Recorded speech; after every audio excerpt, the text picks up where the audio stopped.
Moving on, internationally recognized terror group Hamas, often largely blamed for ongoing incitement and terror.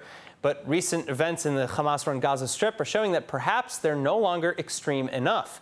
The Bianco resort, one of the most luxurious seaside sites in the Strip, was bombed last Thursday, and an ISIS-inspired group is taking the credit, explaining that they attacked after both Hamas and the resort ignored calls to cancel a mixed-gender concert. Now, thankfully, there were no injuries reported, but the attack and its perpetrators are seemingly gaining influence, much to the chagrin of Hamas and other Palestinian factions in the Strip. So what does this mean for Gaza, the Palestinians, and for the region? Joining me to discuss, senior analyst at the Abba-Eban Institute of IDC Herzliya, Reserves Major Danny Citrinowicz. Major, thank you so much for being with us. Now, how serious of a threat are groups like this to Hamas in Gaza?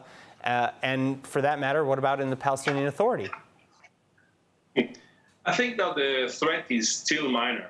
This is because of the fact that Hamas still has a strong grip in Gaza Strip.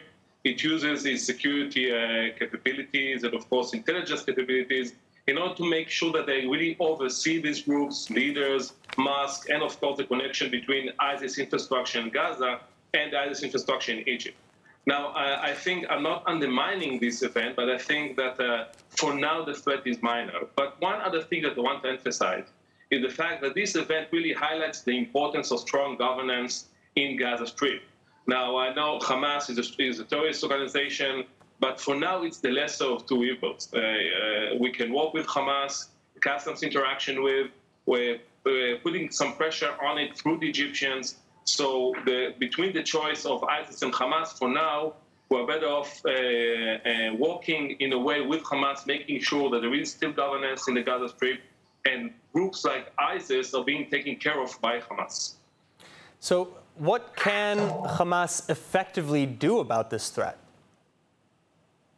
I think that Hamas is really acting, making sure that we won't see any other event like the Bianco event. I think that they're working hard, making sure that things are happening they're making sure that they know or they're overseeing anything that's happening in the mosques that ISIS is working within.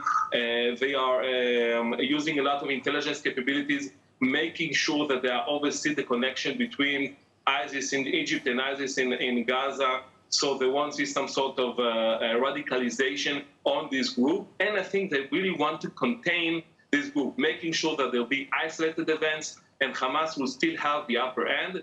Of course, not only operationally, but also ideologically. For Hamas, it's extremely important that this group will not have any sort of grip within Gaza Strip. Now, is this issue a bed of Hamas's own making? That is to say that, for example, that Hamas has gained popularity against Fatah for being stronger in fighting Israel and for their Islamic ideologies, etc. But Hamas is also careful, as you said, not to push too far. They're the lesser of two evils. So is it possible that Hamas actually preached extremism beyond what they could deliver and thereby drove supporters right into ISIS's arms? That's a great question. Actually, if you remember, when the Palestinian Authority controlled Gaza, we saw Hamas really doing the same thing, just harassing them and saying that they're not following the true ideology. But I think in the case of Hamas, this is not the thing. Hamas is looking really to the far future, to the long-term future. For them, it's not a problem to making some sort of tactical compromises, even working in some way with Israel, making sure that they are fulfilling their own true interests. But nothing has changed regarding Hamas ideology. For the long run, they are calling and want achieving the destruction of the state of Israel. So these events are important, and I think that for Israel and Hamas, we have the same interest. But for the long term, for sure, Hamas hasn't changed its ideology. All right, so back again now to Israel and Egypt. Can and are they doing anything? Should they do something? How could they get involved? Again, because Hamas is the lesser of two evils, in order to ensure that ISIS doesn't take over. So for that, I think there are a lot of tension between Hamas and Egypt, especially because of the fact, as you know, Hamas is the Palestinian branch of the Muslim Brotherhood that posing a real threat to Sisi's government.